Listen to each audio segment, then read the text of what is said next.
Expert হইতে 6 মাস লাগে, সেখানে লাগবে মাত্র 15 দিন। যত ব্র্যান্ডের রড হোক, যত ভালো রড হোক, সেটা ভেঙে যাবে যখন আপনি এইটা আমরা একদম নতুন যারা আছে। আসসালামু আলাইকুম।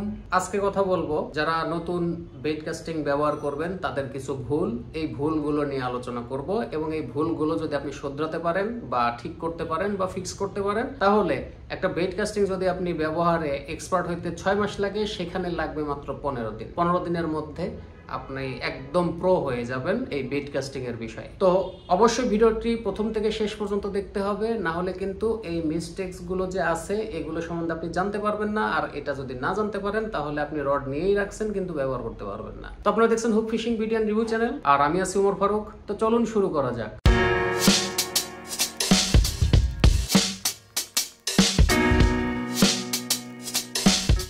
তো প্রথমেই এই রডটা জয়েন্ট দিতে আপনারা যে ভুলটা করেন এবং এই ভুলের কারণে রড ভাঙতে পারে, তারপরে আরো অনেক অনেক সমস্যা হইতে পারে। তো যাই হোক, এই যে আমাদের এইখানে আমরা যখন রডটা জয়েন্ট দেই, আমাকে অনেকে ফোন করে যে ভাই আমার রডটা মনে হয় ঠিক পড়েনি, রডটা সমস্যা আছে। এখন কেন বলে আমি এটা একটু বলি। এই যে দেখেন আমি রডটা জয়েন্ট দিলাম, এটা কিন্তু খুব শক্তি দিয়ে একদম যে ফিক্সড করতে হবে তা কিন্তু না। এটা যদি আপনি ফিক্স করেন, এই যে এটা যদি একদম ফিক্স করে দেন, তাহলে কিন্তু ওই রড আপনি খুলতেও পারবেন না। আর এতটুকু টলারেন্স কেন রাখা হয়, এই যে ফাঁকা অংশটা এতটুকু কেন রাখা হয়? এটা রাখা হয় আপনি যেন এটা দীর্ঘদিন ব্যবহার করতে পারেন। এখন এইটা যদি ফিক্সড করে দেওয়া হতো, তাহলে যে বিষয়টা হতো আপনি বারবার লাগানো এবং খোলার কারণে এটা এক সময় ইজি হয়ে যেত। তখন আপনি ঢিল দিতেন, এটা অটোমেটিক ধীরে আস্তে খুলে চলে যেত। আর তো যার কারণে এতটুকু টলারেন্স রাখা হয় যেন আপনি দীর্ঘদিন ব্যবহার করতে পারেন, আর এই ছুটে যাওয়ার প্রবলেমটা যেন না হয়, যার কারণে এই এতটুকু গ্যাপ থাকবে বা টলারেন্স রাখা হয়। তো এই বিষয়টা একটু ক্লিয়ার করলাম, কারণ নতুনরা এই সব না বোঝার কারণে আমাকে হুদাই বিরক্ত করেন আর কি। তো যাই হোক, এই হচ্ছে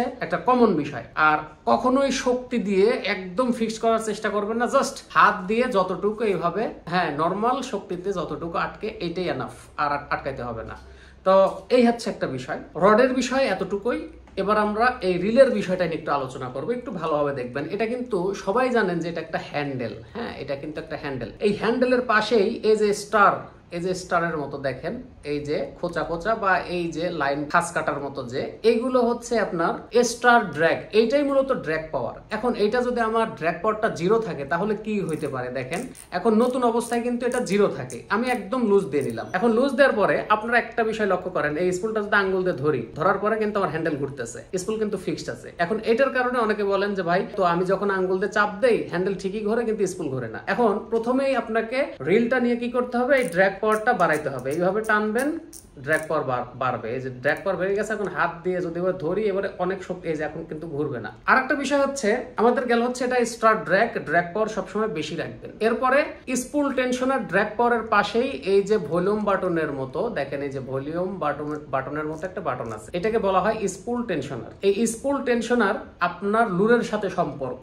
আমি এটা বলছি লুরের ওয়েটের সাথে সম্পর্ক, আপনি কতটুকু লুর ব্যবহার করতেছেন সেটার সাথে সম্পর্ক। আরেকটা বিষয় আমি বলে দেই, যারা নতুন আছেন তারা সবসময় একটা ভারী লুর ব্যবহার করার চেষ্টা করবেন, তাহলে আপনি দ্রুত আপনার হাতটা ক্লিয়ার হবে। আপনি কখনোই ছোট লুর ব্যবহার করতে যাবেন না ফার্স্টে। আপনি ফার্স্টে ভারী লুর গুলো দিয়ে ট্রাই করবেন বা প্র্যাকটিস করবেন। তো এটা গেল হচ্ছে আমাদের স্পুল টেনশনার।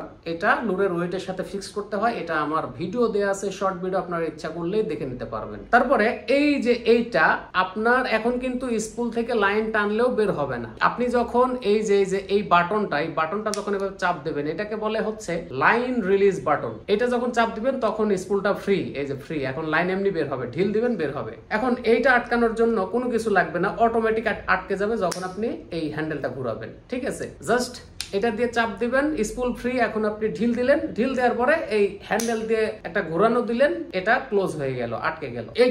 এটাও কোনো জটিল বিষয় না, এটাও অনেক সহজ একটা বিষয়। এখন আসেন ম্যাগনেটিক ফোর্স।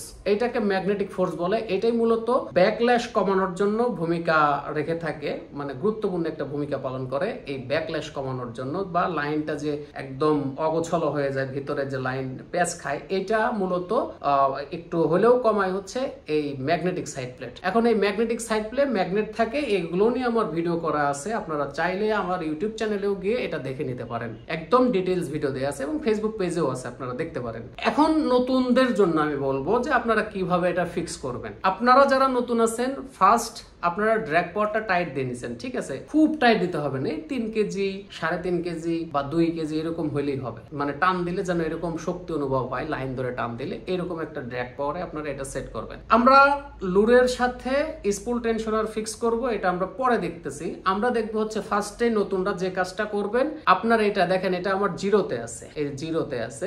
এখন এইটা যে কাজটা করবো, এইটা আমরা একদম নতুন যারা আছি একদম ম্যাক্সিমামে দিয়ে দেব। ম্যাক্সিমাম যদি আপনার 10-এ থাকে 10-এ দেবেন, তারপরে এখানে যদি ম্যাক্স লেখা থাকে 0 এবং ম্যাক্স, আপনি ম্যাক্স পর্যায়ে দিয়ে দেবেন। আবার যারা একটু জানেন তারা 50%-এ রেখে ব্যবহার করবেন, কিন্তু নতুন যারা আছেন সরাসরি এটা একদম ফুল করে দেবেন। এই ম্যাগনেটিক সাইড প্লেটটা আপনি কাস্ট দূরত্ব কম পান, অল্প দূরে যাচ্ছে, সমস্যা নাই। আপনার তো এখানে যে বিষয়টা সেটা হচ্ছে আপনাকে থ্রো করতে শিখতে হবে, যে কিভাবে এটা থ্রো করলে আমাদের এই ব্যাকল্যাশটা হবে না, আপনাকে এইটা আগে বুঝতে হবে। যার কারণে আপনি একটু সময় দিতে হবে, সময় দিয়ে আপনাকে ধীরে ধীরে আপনি যখন এটা মানে ঢিলাচ্ছেন ব্যাকল্যাশ হচ্ছে না, তখন আবার একটু কমায় দিবেন, আবার কমায় দিয়ে আবার একটু ঢিল দিবেন, না এখনো হচ্ছে না, বা কিছুবার ট্রাই করার পরে হ্যাঁ ঠিক হয়ে গেছে, আবার একটু কমায় দিবেন, কমানোর পরে 50% পর্যন্ত আসবেন। এতে আপনার যদি 4-5 দিন লাগবে, সমস্যা নেই, এটা আপনি এইভাবে ব্যবহার করবেন, ঠিক আছে। আমাদের এই ম্যাগনেটিক সাইড প্লেটটা ম্যাক্সিমাম থেকে ধীরে ধীরে আপনি যখন ব্যবহার করতে করতে ধীরে ধীরে আপনি কমাইতে থাকবেন, তাহলে হবে কি আপনার এই ব্যাকল্যাশ প্রবলেমটা আর হবে না, এবং আপনি এটা প্রপার ভাবে ব্যবহার করতে পারবেন, প্রপার ওয়েতে বা ভালোভাবে আপনি এটা ব্যবহার করতে পারবেন, কোনো প্রবলেম হবে না। তো এইবার আসেন স্পুল টেনশনার। হ্যাঁ, এইটা মূলত লুর লাগানোর পরে সেটা নিয়েও আমার ভিডিও করা আছে, আপনারা চাইলে দেখে নিতে পারেন। আমার মনে হয় যে এটা যদি আমাদের একটা শর্ট ভিডিও করা আছে, আমি লিঙ্কটা কমেন্ট বক্সে দিয়ে দিব, আপনারা ওইখান থেকে দেখে ওইটা ফিক্স করতে পারবেন। লাস্ট যে টিপসটা দিব, এই ভুলটা সবাই করার কারণে মূলত রড ভাঙে। হ্যাঁ, রড ভাঙার লোকের অভাব নাই, যারা নিজেরা রড ভেঙে ফেলে। এটার কারণ আছে, আপনি যত ভালো রডই নেন, যদি আপনি সঠিক ব্যবহারটা না করতে পারেন তাহলে রড ভাঙবে, এটা স্বাভাবিক বিষয়। কেন সেটা একটু দেখিয়ে দিচ্ছি আপনাদের। দেখেন, একটা রড ব্যবহারের নিয়ম আছে। একটা নিয়ম হচ্ছে, মনে করেন আমি এইদিকে বসি ফেলছি, হ্যাঁ, রডটা হচ্ছে এই পজিশনে, এই আমাদের রাখতে হবে সবসময় এই 90 ডিগ্রি অ্যাঙ্গেলের বেশি এই দিকে টেনে নেওয়া যাবে না। আপনি যত এই দিকে আপনি যত পাম্প করেন সমস্যা নেই, যত শক্তি খাটান এই দিকে কোনো সমস্যা নেই। এই হচ্ছে 90 ডিগ্রি অ্যাঙ্গেল। এখন 90 ডিগ্রি অ্যাঙ্গেলের যখন বেশি যাবেন, এইভাবে যখন টেনে নেবেন, এইরকম করে বাঁকা করবেন। দেখেন এই যে বিষয়টা দেখেন, এই যে রড এইভাবে যখন বাঁকা করবেন, তখন এই সব রড ইজিলি ভেঙে যাবে, যত দামি রড হোক ভেঙে যাবে। এজন্য আপনাকে 90 ডিগ্রি অ্যাঙ্গেলের মধ্যেই পাম্প করতে হবে। যত বড় মাস হোক, যত লোড দেন, রড ভাঙবে না। কিন্তু আপনি যখনই এই রডটা বাঁকা করে পেছন দিকে, মানে 90 ডিগ্রি অ্যাঙ্গেলও আপনি ওভার করে যাবেন, তখনই যত ব্র্যান্ডের রড হোক, যত ভালো রড হোক, সেটা ভেঙে যাবে। এই ভুলগুলোর কারণে মূলত রড ভাঙে, এই ভুলটার কারণে মেজর প্রবলেম হচ্ছে এটা। অনেকে হিট করে এই যে পেছন দিকে টান পারে, আপনি পেছন দিকে নেবেন কেন? আপনার সামনে অনেক জায়গা আছে, আপনি পাম্প করেন, দ্রুত লাইন করেন আর এইভাবে পাম্প করে নিয়ে আসেন। এই যে লাইন পেছাবেন এইভাবে, আবার এইভাবে নিয়ে আসবেন, কিন্তু মাথার এইদিকে পিছনে এইভাবে যাবেন না। এইগুলো হচ্ছে নতুনরা যারা আছে এই ভুলটা বেশি করে। আমি অনেক বড় বড় শিকারী বা অনেক আগে থেকে মাছ ধরে, তারাও এই ধরনের ভুলটা করে, এই যে এইভাবে রড ধরে পেছন দিকে নিয়ে যায়, এটা হচ্ছে রং। তো যাই হোক, ভিডিওটি কেমন লাগলো অবশ্যই জানাবেন। আর ভিডিওটি যদি ভালো লাগে, আপনাদের যদি উপকারে আসে, তাহলে ভিডিওটা শেয়ার করবেন। আসসালামু আলাইকুম।